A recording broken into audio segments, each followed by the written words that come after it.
Chapter 11. Something firm and oily brushed by her cheek. A rat.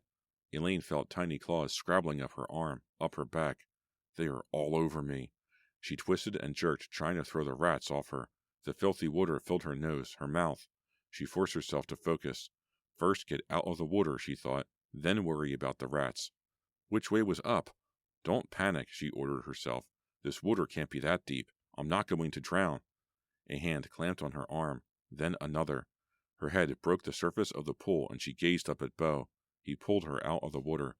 Elaine grabbed a rat off her shoulder and hurled it back in the water. Are there any more? She cried. Get them off me. They're gone, Beau told her. She hacked and spit. The foul water tasted so awful. You're having a bad day, Elaine, he said, grinning. You think so? She muttered. She wrung out the bottom of her sweatshirt, which didn't help much. Her clothes were completely soaked. Her ankle throbbed and her elbow burned worse than ever. Maybe if we stay down here long enough, you'll dry off, Beau offered. Elaine frowned at him. Not funny, she muttered. Here, Beau offered, slipping out of his army jacket. Put this on. At least you won't freeze. Elaine slipped into the coat and wrapped it around her. It was huge, but worn from Beau's body. Thanks, Elaine said, managing a smile. This helps a little. Hey, Darlene yelled. What are we supposed to do now? Come across, Beau replied. Just don't step on any rats, and don't fall in. Elaine watched as the others filed across the ledge. Max strode over in 30 seconds. Jerry moved more slowly, but without hesitation. Darlene inched along, pressing herself against the wall. No fair, Elaine thought. Why am I the only one who had to take a swim? So, Beau said, let's get going. We have to find a way out of here. Are you up for it, Elaine? Elaine sighed and shrugged. Why not? I don't think things could possibly get any worse. They marched in silence for a while. We should have found another way out by now, Elaine thought. Why is it taking so long? Elaine kept her hands buried in the pockets of Beau's jacket. She rolled his butane lighter around with one hand and felt crumpled up paper with the other. Somewhere else in the folds of that jacket was a switchblade and a can of lighter fluid and who knew what else. Elaine didn't want to find any of it. I can't believe I'm wearing Beau Kendall's jacket, she thought. A guy I wouldn't have anything to do with a day ago. A guy I'd never want to be seen with. Elaine sighed. I guess I'll get to know him pretty well, she thought. I could be spending a lot more time with Beau, if we don't find a way out of here. Don't even think that, Elaine told herself. Elaine almost bumped into Jerry. Up ahead, Beau had stopped. Check it out, he said. Elaine noticed nothing but grimy walls and thick cobwebs. What? Jerry demanded. You don't see it? If I saw it, would I ask? Jerry shot back. There, Beau said, pointing with his torch. Elaine spotted it. Up until this point, all the walls had been made of cinder blocks and concrete, but Beau pointed out a section about 6 feet wide, spanning from floor to ceiling, which was made of old, crumbling red brick. That looks not right, Elaine said. I know what you mean. It doesn't look as if it belongs here, Beau agreed. He handed his torch to Darlene. Then he began picking at the aging mortar around a brick. What are you doing? Jerry asked. Just checking it out, Beau replied. He scraped away several chunks of mortar and slipped his fingers into the cracks around the brick, trying to pry it loose. The brick popped in an inch, as if pulled from the other side. Beau yanked his hands away. Did you do that, Beau? Max asked. No, Beau said. He cleared his throat. Whoa, Elaine thought. She felt a ball of fear form in her throat.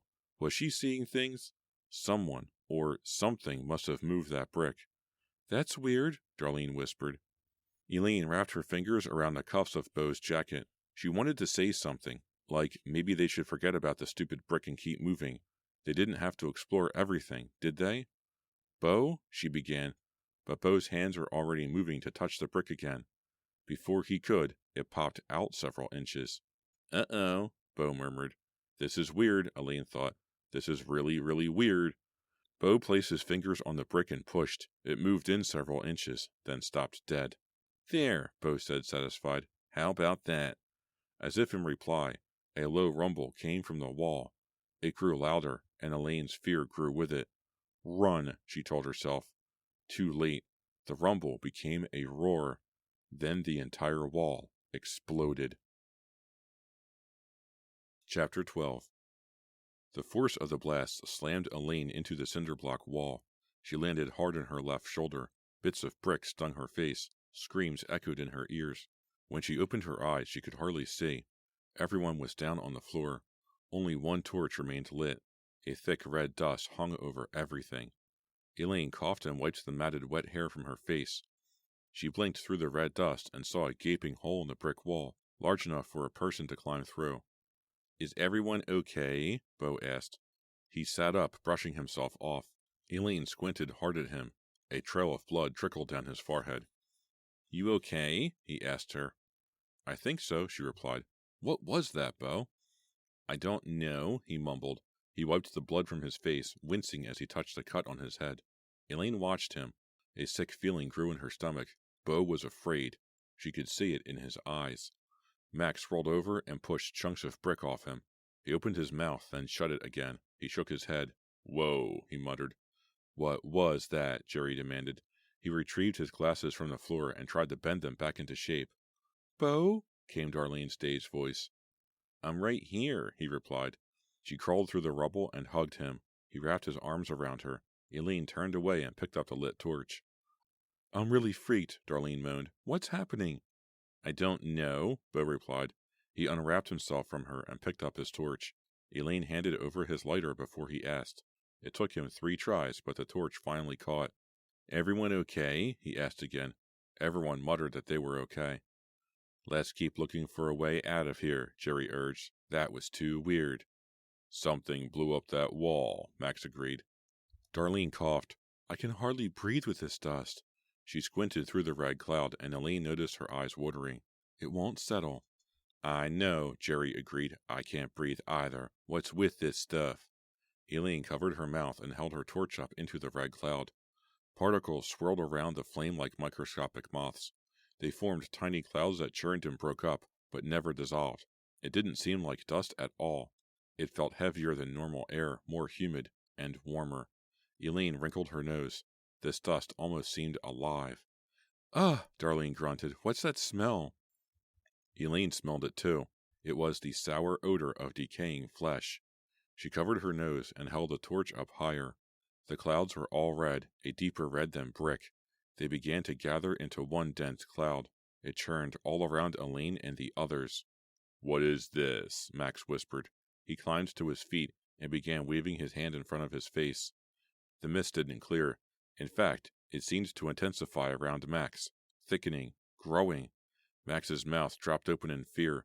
"Something is wrong," he murmured. "Something is very wrong here." "Max?" Bo asked. "What is it?" Max's body stiffened. His fingers curled up like claws. His eyes bulged. Elaine gasped. What was happening to him? "Max?" Bo started, but his words were cut off by Max's scream. Max howled again as the red mist lifted his body off the ground. Chapter 13. Elaine stared in horror at Max. He floated 3 feet off the ground. The red cloud swirled around him like a tornado. His body twisted and turned inside it. Max's left arm snapped up so hard that his shoulder socket popped. Elaine stifled a scream as his right arm was yanked behind his back. The red mist moved with Max as he squirmed. "Max!" Bo shrieked. He leaped into the cloud and grabbed for Max's legs. Something blew Bo back against the far wall with incredible force. Elaine and Darlene cried out as Bo landed in a crumpled heap. "Please stop," Elaine prayed. "This can't be happening." She heard bones cracking. She covered her ears and screamed at the sight of Max. The red mist whirled around Max as if tightening its grip. "It can't do that," Elaine told herself. "It can't do that because it's not alive. It's just dust. It's only dust. This isn't happening." The red mist whirled faster. Max's ribs rippled under his shirt, snapping loudly, cracking and snapping. Elaine's stomach churned. She could only stare in horrified silence at what happened next. His left arm pinwheeled and broke at the elbow. It flopped wildly in the red cloud, loose inside the skin. His eyes rolled down in their sockets, turning a sick grayish white. Elaine clutched her stomach and rocked back and forth. She felt her body quaking, but she couldn't get up, couldn't run, couldn't scream. She could barely think. All she knew was that she had just watched another human being die. Then the red cloud spun away down the tunnel. It flew unnaturally fast. Propelled by no wind whatsoever, Max's body hung inside it, limp and twitching. The darkness swallowed him up. He was gone. Elaine stared after them in shock. I'm not dreaming. I'm awake, and I'm going crazy. This can't be, she whispered. This is impossible. Darlene and Jerry sat next to her among the bricks, frozen, but Bo stumbled to his feet. With an angry roar, he ran after the red cloud. Bo, no! Elaine cried. She forced herself to stand on her good foot, but it was too late to stop him. Bo plunged deeper into the labyrinth to save his friend. The light of his torch disappeared into the dark tunnel. A lump formed in Elaine's throat. Would she ever see Bo again? Would the strange mist do the same thing to him that it did to Max? We have to get out of here, came Jerry's quivering voice from behind her. We've just got to try and go back past the water again. At least we know how to get back there, and we'll be going in the opposite direction of that thing. His words snapped Elaine's attention back to their situation. We can't leave without Bo, she declared. We have to go after him. No, we have to leave. Jerry fumbled on the ground for a torch but couldn't find one. He tried to snatch Elaine's, but she pulled it away. Give it to me, he ordered. Now. No way, Jerry, she replied, backing away. We can't leave Bo. We need to get out of here, he screamed. Right now. Right now. We can't go back into who knows what. Do you understand that, Elaine? Come on, Jerry. Let's go. She can stay here. We gotta go, Darlene cried. We need the torch, Jerry pointed out. Darlene's eyes narrowed on Elaine. The torch is coming with us, whether you are or not. Elaine stared at her in surprise. Was Darlene really that scared? Scared enough to run away and leave Bo behind? I guess she's not so tough after all, Elaine thought. No way, Elaine told her. She held the torch away from Darlene. Elaine, think about it, Jerry pleaded. If we don't leave now, we're dead. What about Bo and Max? She asked. They're dead already, Jerry roared. Something came out of that hole and grabbed Max, and is coming for us while you're sitting here with a stupid torch. Come on. Elaine paused, listening. She heard nothing down the corridor. Where was Bo? Had the red mist swallowed him up? Darlene took a step forward. Her hands were balled into fists. Elaine pictured Max hanging in the mist, coming apart right before her eyes. Coming apart. She had to focus. Be strong. Stop, Darlene, she warned. What are you going to do? Darlene taunted. You can't take both of us. Give us the torch, Elaine. Now. Elaine glanced at the torch. The flame was dying fast, and if it died, they would be stuck in the dark. There is no way to light another one without Bo. He had the lighter. Darlene advanced. Elaine hated to admit it to herself, but Darlene's demands made sense. Okay, let's go, she said, before this torch dies. I'll take that, Darlene replied, snatching the torch away from her. You might trip again and put it out. Elaine wanted to wipe the smirk off Darlene's face, but that had to wait. The red mist was back there in the tunnels, and it was coming for them. Elaine wanted to run like crazy, but she couldn't. She had to stay calm. Jerry and Darlene ran ahead, the flame bobbing in the darkness. She hobbled along as fast as she could, putting as much weight on her sprained ankle as she could stand. Still, the torch flame grew smaller. A swell of panic hit Elaine. She couldn't keep up with them. Her ankle was too swollen. Wait for me, she called. The torch winked out as Darlene and Jerry turned a corner. They wouldn't totally leave her behind, would they? Chapter 14. Elaine let out a tiny cry. She doubled her speed. Spikes of pain shot up her leg with each step. She held her hands out in front of her in the darkness, feeling the wall. The wall ended. She followed it around a corner. The torch was up ahead again. Thank goodness, Elaine thought. She trudged on. She concentrated on the flickering torch. Up and down, but no matter how hard she pushed herself, the flame grew dimmer. She kicked a bottle aside. It shattered, sending panicked rats skittering in the darkness. Her ankle throbbed with each heartbeat, the pain like a hammer. Just as she thought she was going to collapse, Elaine saw the light grow brighter. Jerry and Darlene had stopped. You'd better wait, Elaine muttered to herself. She plunged forward with renewed energy, but the tunnel didn't look familiar, and she couldn't hear the sound of running water. As tired as she was, Elaine still felt an urgency tugging at her. The red mist was out there. It hadn't made any noise as it killed Max. It could be right behind them, and they would never know until it was too late. Why did you stop? Elaine panted. That thing could be anywhere. We have to keep moving. Jerry frowned at her in the flickering light. I thought the water would be right here. Which way did we come? I don't know, Elaine told him. She stared into Jerry's frightened eyes. I don't know how to get back to the water. We can't get out, Darlene moaned. We can't get out. Elaine felt annoyed. Why was Darlene falling apart now? We have to keep moving before that red mist finds us. There's nowhere to go, Darlene snapped. We'll get even more lost if we keep walking. We're already totally lost, Elaine snapped. Rage filled her. After all the threats to get the torch away from her, after nearly leaving her behind, Darlene was giving up already? Give me that torch, Elaine ordered. She snatched it away from Darlene. Hey, Darlene protested. Who made you queen? Shut up and listen, Elaine snapped. I'm scared too, but we can't just sit here and let that thing find us. We have to think. Do all the thinking you want, Darlene replied. We'll still be trapped down here. Don't you want to know what that thing was? Elaine asked. Don't you care about Beau? Darlene snarled at her. You know I do. Don't you want to see him again? Darlene seemed on the verge of tears, but she blinked them away.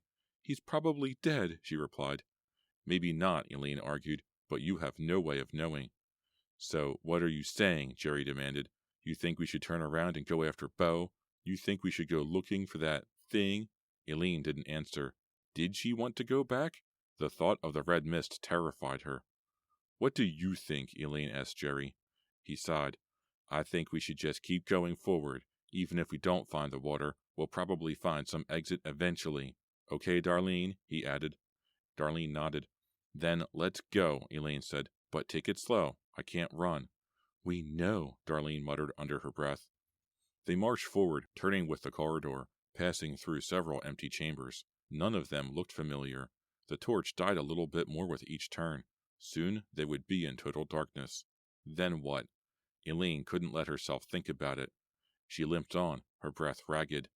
They turned another corner. A lumpy, decayed body lay on the ground before them. Chapter 15. Elaine screamed. She jumped away from the foul-smelling corpse. A trio of rats pawed at it, nibbling and squeaking. Elaine's stomach pitched. It's a body, Darlene cried. It must be Max. Or Beau, Jerry said softly. Darlene rushed forward, pushing past Elaine. Hey, Elaine cried. She stumbled to the side, and her bad ankle gave out. As Elaine fell, the torch flew from her hand. She watched it smash into the wall, watched it bounce off and land on the concrete floor. The torch sputtered and went out. Blackness surrounded them. Elaine tried to stifle her moans. Dark. It was pitch dark. She felt as if the walls were pressing in on her. So dark. She heard Jerry's ragged breathing next to her, heard Darlene cursing. I have to calm down, Elaine told herself. I have to think. But it was so dark. All her childhood fears came rushing back to her. Did you see who it was? Elaine asked. I couldn't tell, Darlene told her. The torch went out before I saw his face. But I think it was Beau's shirt. Elaine struggled to focus. She tried to ignore the panicked feeling rising in her chest, tried to ignore the dark, tried to ignore the fact that Beau's dead body lay a few feet away. If that's Beau, then the red mist killed him, Jerry stated. It killed him and left him here. Elaine heard Darlene gasp. Then the mist might still be here, she cried, and we can't see it. Elaine stretched her hand out into the darkness. She felt along the cold floor until her fingers touched the torch. We have to keep moving, Jerry said. Even without the light, we can't stay here. Elaine licked her dry lips. Beau has the lighter, she croaked. Beau's dead, Darlene growled. His lighter. It must be on his body somewhere, Elaine said. In his pocket or something. There was a short silence. I'm not looking for it, Jerry declared. We have to, Elaine insisted. The red mist could be right here with us and we wouldn't know. We have to get out of here. We have to have light. She heard the hysterical tone of her voice. Calm down, she ordered herself. I can't touch him, Darlene said. I just can't. Elaine forced herself to crawl forward. Darlene, do you know where the body is? It's right in front of me, Darlene whispered. Come toward my voice. Elaine dragged herself toward Darlene, clutching the torch in her hand. Her head spun. The darkness pressed around her. I can't believe I'm doing this, she thought. She crept forward. Darlene's hand brushed her shoulder. He's right here, Darlene said. What are you going to do? Elaine hesitated. I guess I'll try to find the pocket of his jeans, she said. I'll just have to feel for the lighter. She heard Darlene move away. Elaine took a deep breath and reached for Bo's body. Chapter 16. Elaine touched the soft material of a t-shirt. It collapsed under her hand. She reached farther, and felt nothing but fabric. "I can't believe it," she muttered. "What is it?" Jerry called. "Nothing but old clothes," Elaine replied. "Really old. They stink." "It's not Bo?" Darlene asked. She let out a relieved sigh. "Then where is he?" "Who knows?" Jerry replied. "But we have to find him. He has the lighter."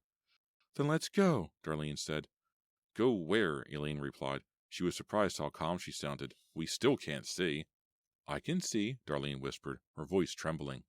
Elaine peered into the darkness. Darlene was right.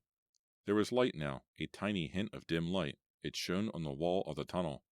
"It's red," Elaine stated. "Red light." They watched as the patch of light on the wall grew brighter, redder. "Do you think that mist glows in the dark?" Jerry asked.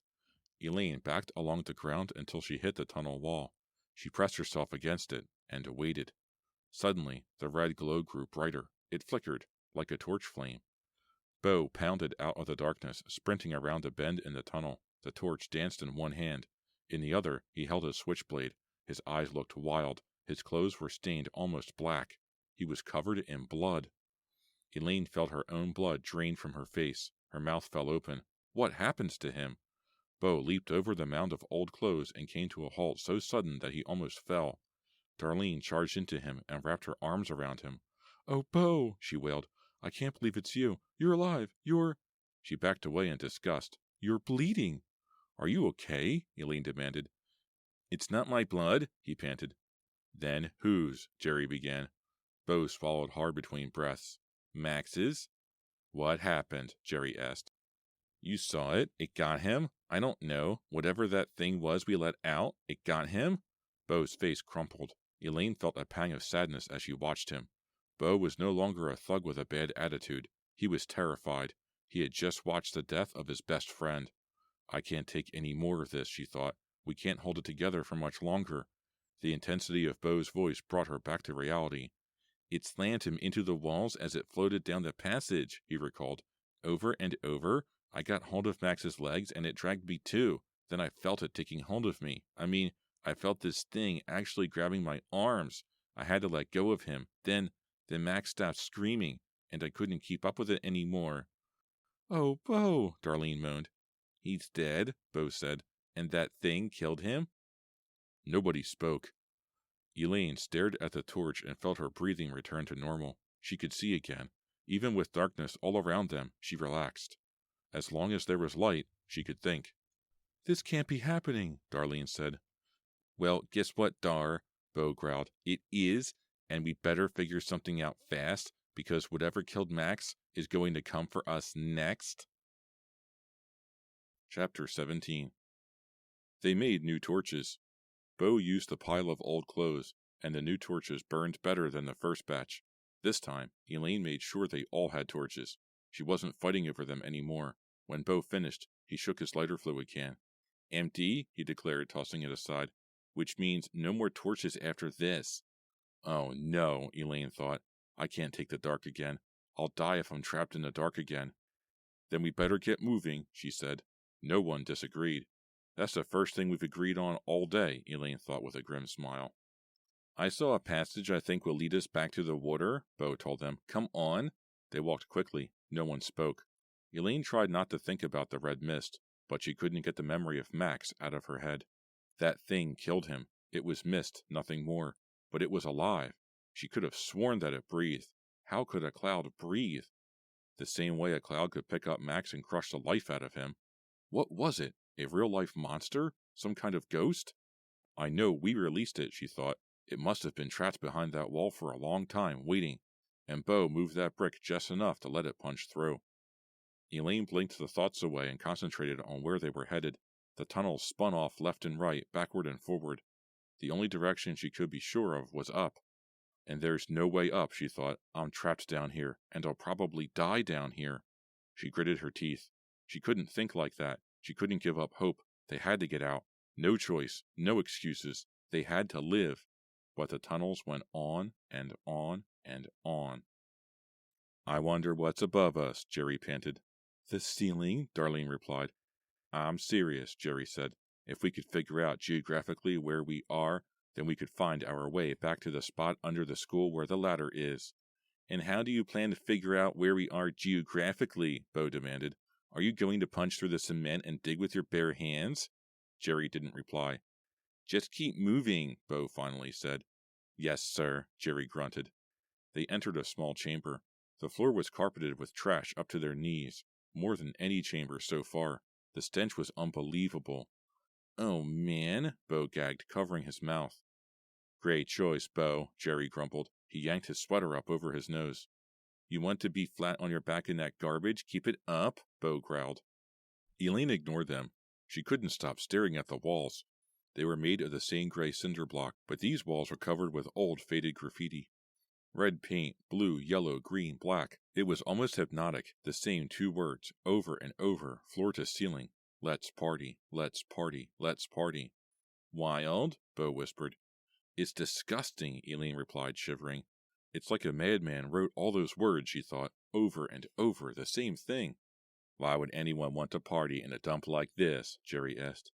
Think about it, Bo replied. No one to bother you, no noise complaints, no cops, 100% privacy. If you survive it, Elaine remarked. That comment brought silence.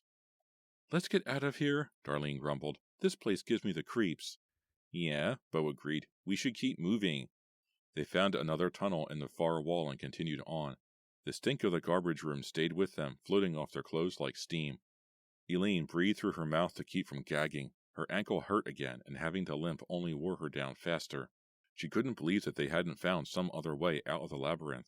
The ladder under the auditorium couldn't be the only entrance. There had to be another way out.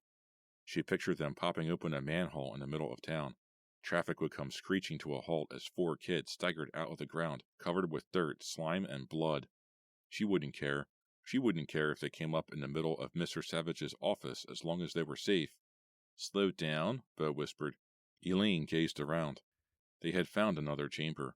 It was larger than the rest, with a low ceiling. All around them were piles of splintered furniture. A wisp of odor hit Elaine's nose, a decaying smell, like roadkill. I knew that smell, she thought, fear pumping through her body. She had smelled it after the brick wall blew up in their faces, right before Max. She heard Bo gasp. Then she spotted it too. The red mist. Elaine watched in horror as it came together in the far corner as if sensing them. The stench intensified. Elaine felt the hairs on her neck prickle as the sound of distant breathing reached her ears. Oh no, she whispered. The red mist advanced.